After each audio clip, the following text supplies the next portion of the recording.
Welcome to the deep dive. You give us the sources, and we dig in to pull out the key insights you need quickly.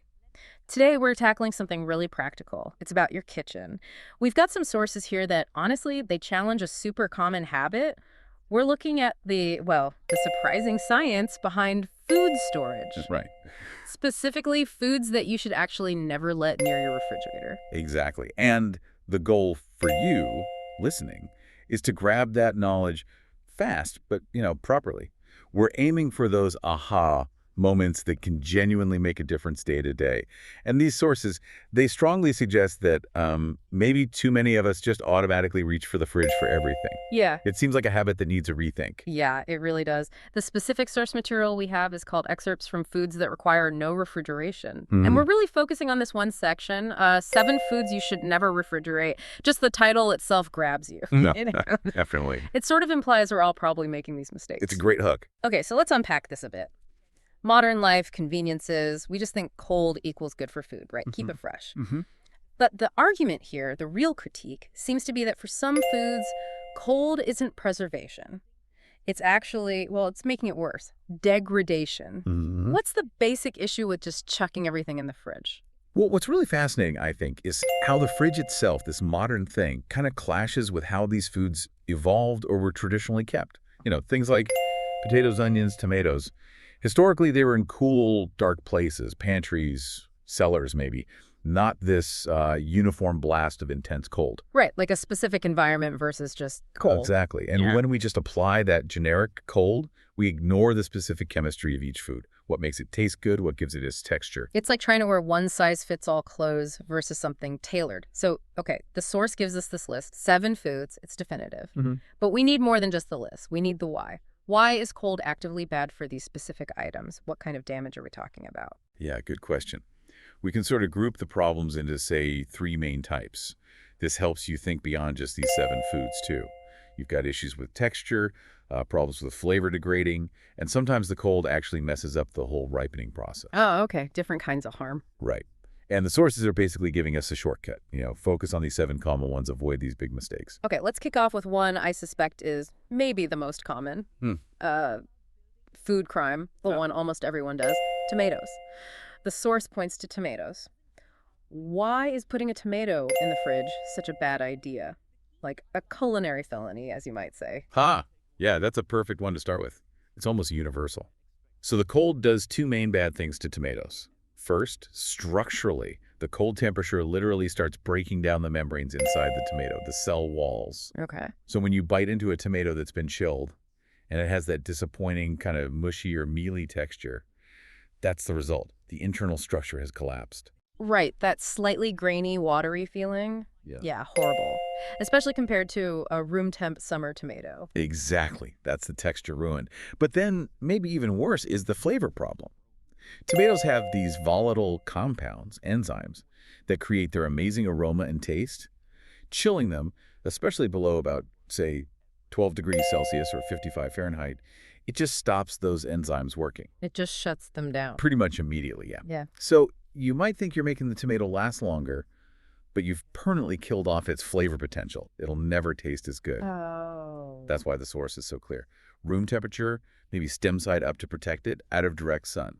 That's the way. That is a huge takeaway right there. You trade the very thing you want the flavor just to maybe get an extra day or 2 out of it, which isn't even guaranteed. Precisely. Okay, let's switch gears. Different type of produce. Potatoes. The sources mention potatoes too. Now, I'll admit I've sometimes refrigerated potatoes, especially if I bought, a big bag. Doesn't the cold make them last longer? Stops them sprouting. Well, this brings up a really important point the source touches on. The difference between just lasting longer and lasting longer in good condition, or even being safe to cook properly. With potatoes, putting them in the cold triggers their starches to convert into sugars much, much faster than they normally would. Oh, so they get sweet. Is that the problem? They do get sweet, yeah, but it's kind of an off, unpleasant sweetness. But the bigger issue, the one health authorities mention, is what happens when you cook them. If you take those high-sugar potatoes and cook them at high temperatures like frying or roasting, that extra sugar can lead to higher levels of acrylamide forming. Acrylamide, I've heard of that. That's the stuff linked to health concerns, right? In burnt toast and things. Exactly, that's the compound. Yeah. So organizations like the FDA actually advise against storing raw potatoes in the fridge for this reason, to minimize that risk. Wow. Okay, so the cold isn't just messing with the texture, it's changing the chemistry in a way that could be, well, negative when you cook it. So what is the right way then? Potatoes need what they traditionally got, a cool, dark place. But crucially, it needs to be well ventilated. Think a pantry or a cellar corner, ideally somewhere between maybe 7 to 12 degrees Celsius or 45 to 55 Fahrenheit, and definitely not in a sealed plastic bag they need to breathe. Oh, and keep them away from onions. Why onions? They both release gases that make the other one spoil faster. It's like a bad roommate situation for vegetables. Ah, okay, good tip. Keep them separated. That's actually a neat transition because the source also talks about foods where the coal attacks the aroma and flavor oils, not just the structure. Coffee comes up. I know so many people who keep their coffee beans, or even the grounds, in the fridge or the freezer. They swear by it. Why does this source say that's a bad move? Yeah, it's incredibly common. But according to this, it's almost the opposite of preserving the quality. Coffee's magic is all in its volatile oils and aromatic compounds. They're very delicate. The fridge introduces three main enemies to coffee: moisture, temperature swings, and other smells. So the beans soak things up like a sponge. Exactly like a sponge. They're porous. Every time you take that container out of the cold fridge or freezer, condensation forms on the cool beans. That moisture degrades those precious oils. Ah, leading to that flat, stale taste. Spot on. And then there's the odor problem. Coffee will just suck up the smells of anything nearby. Leftover curry, that onion we just mentioned. Your coffee will start tasting faintly of it. Okay. So the source is really clear. Store your roasted coffee beans in an airtight container, room temperature, away from light and heat. It's all about protecting that flavor integrity. That's genuinely a mind-blown moment for a lot of coffee drinkers, I bet. Okay, sticking with flavor and aroma. Yeah. Herbs. Fresh herbs. The source specifically mentions basil. Now, I do this. I put basil stems in a glass of water like little flowers and stick it in the fridge. But I have noticed it goes black really fast sometimes. Why is that? Yeah, basil is the classic example of something suffering from chilling injury. It's a plant that evolved in warm tropical climates, so it's extremely sensitive to cold. When you put it in the fridge, the cold air actually damages the leaf tissues directly. That blackening or wilting you see isn't necessarily rot starting. It's a physiological shock reaction to the cold itself. So it's the cold air itself attacking the leaves? Pretty much, yeah. It ruptures the cells. If you connect this back, it makes sense, right? Storing something based on its native environment.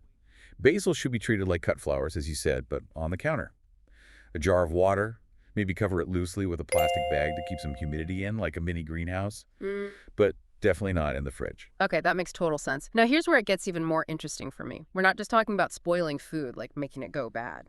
The sources also list things like tropical fruits, avocados, bananas, and sometimes things like onions and garlic again. Here, the issue seems to be about stopping a good process, right? The ripening. What's the common thread for this group? You've nailed it.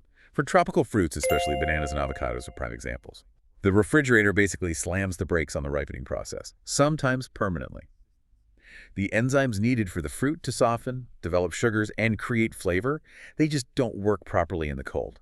If you put a hard green banana in the fridge, It just stays hard and green, but maybe turns black? exactly, it'll never ripen properly. The cold damages that enzyme system. You end up with that weird grayish or black skin, but the inside is still hard and unpleasant, maybe a bit paste-like. Ugh, okay, so what if you have an avocado that's perfectly ripe, but you're not ready to eat it? Can you put it in the fridge for like a day just to hold it there? Yes, that's the key distinction the sources often make. Refrigeration can be a decent pause button when something is ripe, Oh. but it's a terrible ripening chamber. So if your avocado or banana isn't ripe yet, room temperature is absolutely essential until it gets to where you want it. Then maybe a short stay in the cold is okay to hold it. Got it. Pause button, not ripening room. And onions and garlic. We see them sold refrigerated sometimes, but the source says no. Why them again? Right. Onions and garlic, they're a bit like potatoes in what they need. Cool, dark, dry storage. But the key is ventilation. The fridge is the opposite. It's humid. Okay. Putting whole onions or garlic bulbs in that humid fridge environment encourages mold to grow. Yeah. And counterintuitively, it actually makes them go soft and start sprouting much faster than they would in a cool pantry. So it shortens their useful life. Dramatically, yeah. Best way is hung up in mesh bags or in a basket in a dark cupboard or pantry where air can circulate around them. This is all incredibly useful because once you understand these principles, does it need to breathe? Is it tropical? Does chilling kill its flavor enzymes? Mhm. You can start thinking beyond just these 7 items, can't you? Absolutely. You start to look at your groceries differently. You apply that critical thinking. And what this really means for you, listening, is efficiency, right? You get back valuable fridge space, which is always limited. Okay. And maybe more importantly, you ensure that when you do use these things, the tomatoes, the coffee, the avocados, they're actually at their best quality. You haven't accidentally ruined them with the wrong storage. That's the core lesson, I think. The deep dive here is realizing optimal storage isn't one size fits all. It's specific, sometimes it's counterintuitive, and we really need to question that automatic reflex to refrigerate everything. That sums it up perfectly. We looked at sources all about foods that refrigeration harms, and the big takeaway is maybe the main challenge in our modern kitchens isn't just stopping decay, but avoiding this kind of counterproductive preservation. Mm, We're chilling foods out of habit, foods that were never meant for that intense cold. exactly. And the ultimate point from these sources is about being mindful. Mindful consumption, getting the maximum quality flavor, and even safety from your food. The fact that someone needed to write a list called 7 foods you should never refrigerate tells you there are some pretty clear rules for these staples that we often break and we lose out because of it. Well, hopefully we've helped clear some space in your fridge now, saved your next pot of coffee from mediocrity, and maybe ensured your future tomatoes actually taste like sunshine. Thanks for sharing these sources with us. Now, here's a final thought to chew on as you go about your day. Given this focus on how habit dictates fridge use, often incorrectly, what other common assumptions in your home, maybe beyond the kitchen, how you organize things, how you clean, are based purely on ingrained habit rather than what actually works best? What other unwritten rules maybe need a little questioning?